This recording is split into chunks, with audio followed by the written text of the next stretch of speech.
दोस्तों, यकम रमजान मुबारक से पाकिस्तान के नेशनल टीवी यानी पीटीवी पर दुनिया भर में मशहूर तुर्किश ड्रामा सीरियल दहले सरतगाल को उर्दू के अंदर डब करके दिखाया जाएगा। ये पूरा ड्रामा सीरियल हकीकत पर मबनी है,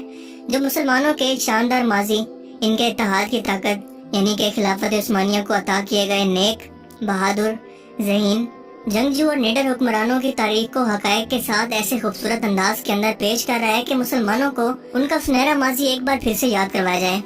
जो कि हॉलीवुड और बॉलीवुड की फिक्शनल, फर्जी और फहश मूवीज और ड्रामा सीरियल्स के जरिए कई दहाइयों से मुसलमानों के ब्रेन वॉश करने के लिए बनती चली आ रही हैं और हम लोग खुद इन्हें पैसा देकर देख रहे थे।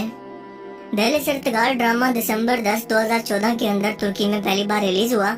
और देखते ही देखते इसकी मकबूलियत इस कदर बढ़ गई कि आज दुनिया के 150 से ज्यादा ममालिक के अंदर इसे तर्जमे के साथ शाया किया जा चुका है, जिसने अहले मगरिब और यहूदी लॉबी की अरबों डॉलर की इन्वेस्टमेंट, जो कि फिफ्थ जनरेशन यानी कि मीडिया के जरिए मुसलमानों की ज़हन साजी करके इन्हें इनकी तारीख भुलाकर इन्हें फहश और यानी के अंदर मुब्तला करना और इनके फैमिली सिस्टम को तोड़कर इन्हें कमजोर करना था। इन्हें अब अपने ये ख्वाब इस ड्रामा सीरियल के आने के बाद चकनाचूर होते नजर आ रहे हैं, जिसका सबूत है न्यूयॉर्क टाइम के अंदर शाया होने वाला एक आर्टिकल, जिसके अंदर इस ड्रामा सीरियल को खामोश एटम बम कहकर तशबीह दी गई है,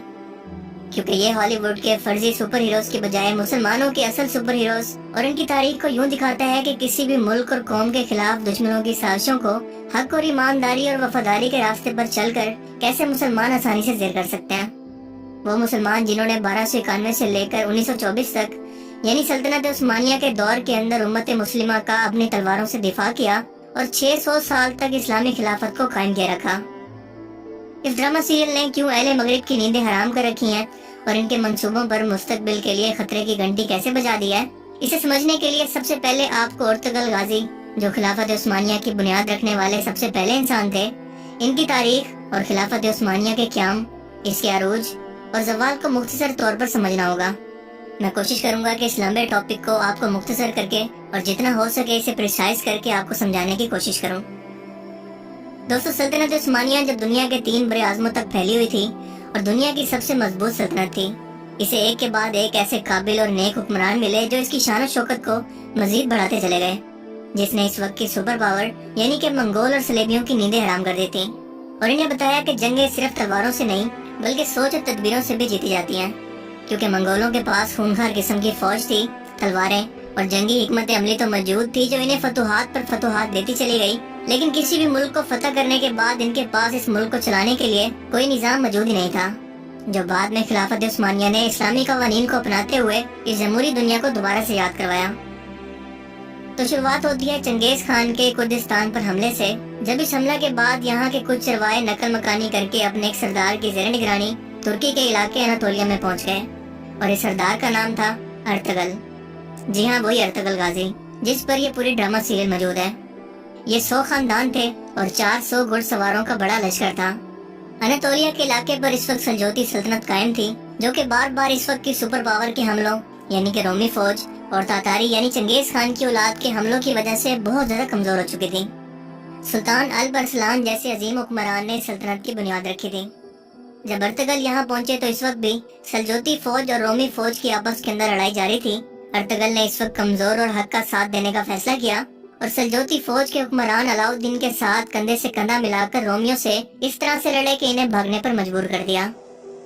जिसके बाद सुल्तान अलाउद्दीन ने खुश होकर अनातोलिया की मगरबी सरहदों को अर्तुगल और इनके खानदान को देने का फैसला किया, जिसके बाद इन्हें अपने जेर तात रहने वाला एक अतादी भी मिल गया। और वैसे भी अर्तुगल एक इंतहाई ज़हीन, ईमानदार और वफादार इंसान थे। वो हमेशा अलाउद्दीन के साथ हर बगावत के मौके पर कंधे से कंधा मिलाकर लड़ते रहे, लेकिन खुद कभी बगावत नहीं की, क्योंकि वफादारी इनके खून के अंदर शामिल थी और वो हर मार्के पर सुल्तान अलाउद्दीन के साथ रहे। 1258 में चंगेज खान के पोते हलाकू खान ने बगदाद पर हमला करके सही मानों में खून की नदियां बहा दी। इसने नौजवानों को कत्ल करके इनकी खोपड़ियों के मीनार बनाए, औरतों और बच्चों को कैद कर लिया, इल्म फनून की किताबों को आग लगा दी और इन्हें पानी के अंदर बहा दिया, जिसके बाद ऐसा लगा कि मुसलमान एक कौम के तौर पर कभी भी तारीख में दोबारा कभी अपना खोया हुआ मकाम हासिल नहीं कर पाएंगे। मगर फिर 1258 में अर्तुगल के यहाँ एक लड़का पैदा हुआ जिसका नाम उस्मान रखा गया। ये ज़ियानत, इखलाक और वफादारी में अपने वालिद के ही जैसे थे और इन्होंने ही आगे चलकर खिलाफत उस्मानिया को कायम किया, जिसकी बुनियादें सुल्तान अर्तुगल ने पहले ही रख दी थी। ऐसी सल्तनत जिसका मुकाबला करने की ताकत यूरोप और एशिया की किसी फौज के अंदर नहीं थी। सन 1300 के अंदर तातारियों ने सल्जोती सल्तनत पर हमला कर दिया, जिसमें सुल्तान अलाउद्दीन मारे गए और इस तरह से उस्मान सल्जोती सल्तनत को चलाने के लिए खुद मुख्तार हो गए। इसी मौके का फायदा उठाकर तुर्क सरदारों ने रोमी सल्तनत के साथ मिलकर सल्जोती सल्तनत पर हमला करके इसे खत्म करने का मंसूबा बनाया, जो कि इनकी सबसे बड़ी गलती साबित हुई, क्योंकि इसके बाद उस्मान ने एक एक करके इनके तमाम इलाके फतह करना शुरू कर दिए। रोमियों ने बदतरीन शिकस्त के बाद तातारियों को उस्मानी सल्तनत पर हमला करने के लिए उकसाया, जिसके जवाब में उस्मान ने अपने बेटे और अगले सुल्तान ओहान गाजी को फौज की कमान देकर भेजा, जिन्होंने तातारियों को ऐसी इबरतनाक शिकस्त दी कि इनकी दोबारा हमला करने की जुर्रत न हुई। सुल्तान उस्मान को मौजूदा तुर्की के शहर भरोसा में दफन किया गया और इनके बेटे ओहान गाजी ने इस शहर का मुआसरा करके इसे भी फतह कर लिया और यहाँ पर इस्लाम की तारीख और तरवीज और इस्लामी कवानीन को नाफिज कर दिया। जिसके बाद ये फतुहात का सिलसिला यूं बढ़ा कि उस्मानिया सल्तनत 3 बड़े आज़मों तक फैल गई और इसकी खिलाफत का मरकज था तुर्की। इस खिलाफत के अंदर मौजूदा दौर के आर्मीनिया, इराक, शाम, उर्दन, फलस्तीन, बुल्गारिया, यूनान, मक्का और मिस्र जैसे इलाके शामिल थे और ये खिलाफत 1924 तक कायम रही। 1923 में पहली जंग अजीम के बाद खिलाफत उस्मानिया की मुखालिफ इत्तेहादी फौजें यानी कि फ्रांस, जर्मनी और बरतानिया ने जबरदस्ती तुर्की के सुल्तान को घेर कर इनसे एक मुआहदा किया कि अगर अपनी सल्तनत को हमले से बचाना चाहते हो तो अमन के लिए हमारी शराइत मानना पड़ेंगी, और वो शर्तें हैं ये 100 साला मुआहदा जिसे कहते हैं मुआहदा लोजान। इस मुआहदे पर मुस्तफा कमाल अतातुर्क ने दस्तखत किए और ये 100 साला मुआहदा हो गया। पहली जंग अजीम के बाद बरतानवी फौज ने अपने एक शातिर और चालाक जासूस को अरब लोगों के अंदर खिलाफत उस्मानिया के खिलाफ बगावत के लिए कुछ इस तरह से दाखिल किया कि वो तमाम दीनी उलूम, अरब के रस्म रिवाज और कमजोरियों से अच्छी तरह से वाकिफ था। इसका नाम था लॉरेंस ऑफ अरेबिया और इसने अरबों का इत्मीनान हासिल करने के बाद खुद को इनका आलिम और मेंटोर बना लिया। ये अरबों से कहने लगा कि क्या तुम लोगों के अंदर गैरत नहीं है कि तुम्हारे घर पर एक गैर अरब लोग हुकूमत करते हैं? तुम लोग इनसे अपना घर वापस क्यों नहीं छीन लेते? और वैसे भी इस जंग के दिनों के अंदर खिलाफत उस्मानिया बहुत कमजोर है और इससे बढ़कर अच्छा मौका तुम्हें कोई भी नहीं मिलेगा। इसी शख्स की बातों में आकर आले सऊद ने खिलाफत उस्मानिया के खिलाफ बगावत शुरू कर दी और इस वक्त के मौजूदा सुल्तान ने ये सोचकर कि अल्लाह के घर के अंदर और इस मुकद्दस सरजमीन पर खून खराबा ना हो, बिना किसी शरायत के मक्का मुकरमा को आले सऊद के हवाले कर दिया, जिसका नाम बाद में इजाज़े मुकद्दस से बदलकर आले सऊद के नाम पर सऊदी अरब पड़ गया।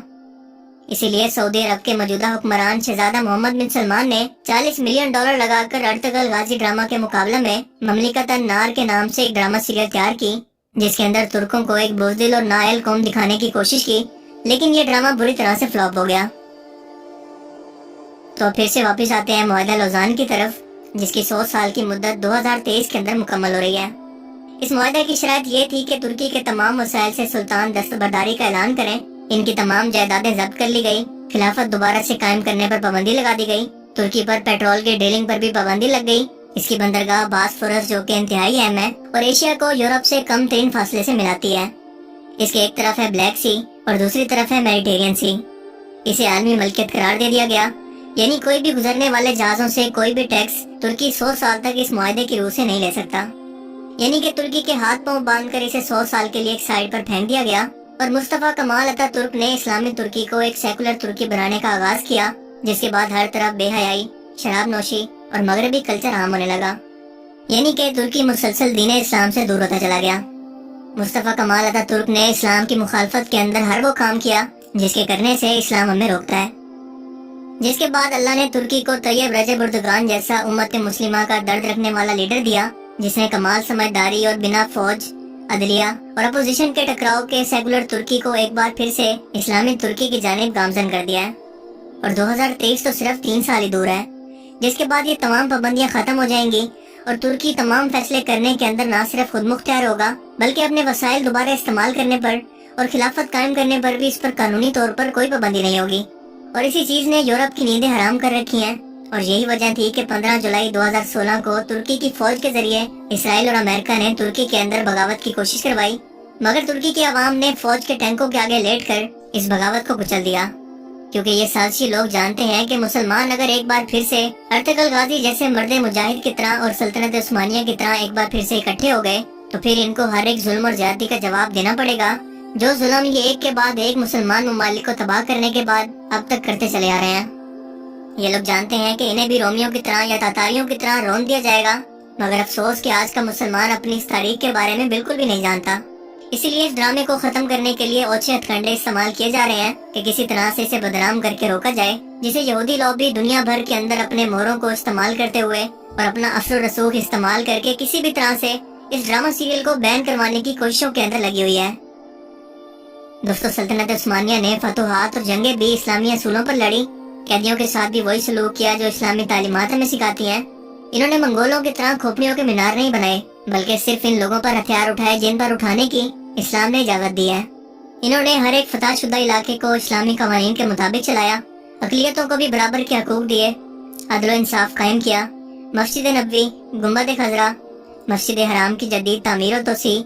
सईदना अमीर हमजा का मिजार, मक्का मुकरमा तक एक अजीम शान नहर और आकाए दो जहां हजरत मोहम्मद सल्लल्लाहु अलैहि वसल्लम के मिजार पुरअनवर के गिर्द एक सीसा पलाई दीवार, मक्का मुकरमा तक ट्रेन मंसूबा, ये तमाम मंसूबे खिलाफत उस्मानिया के दौर के अंदर मुकम्मल हुए।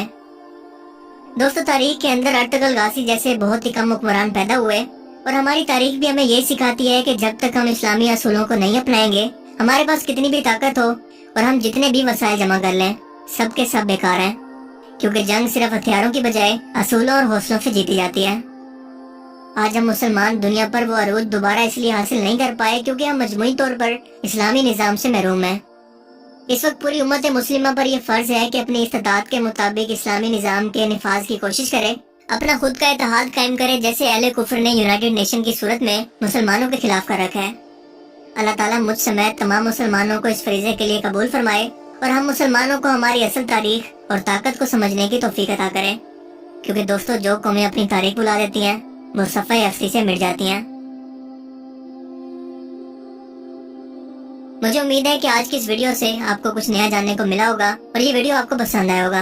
अगर ये वीडियो आपको अच्छा लगा तो इसे लाइक कीजिए और मजीद इस तरह के इन्फॉर्मेटिव वीडियोस के लिए इस चैनल को जरूर सब्सक्राइब करें। अब मैं मिलूंगा आपसे एक नई इंटरेस्टिंग वीडियो में, तब तक के लिए अपना बहुत सा ख्याल रखिएगा। Thanks for watching this video. Allah Hafiz.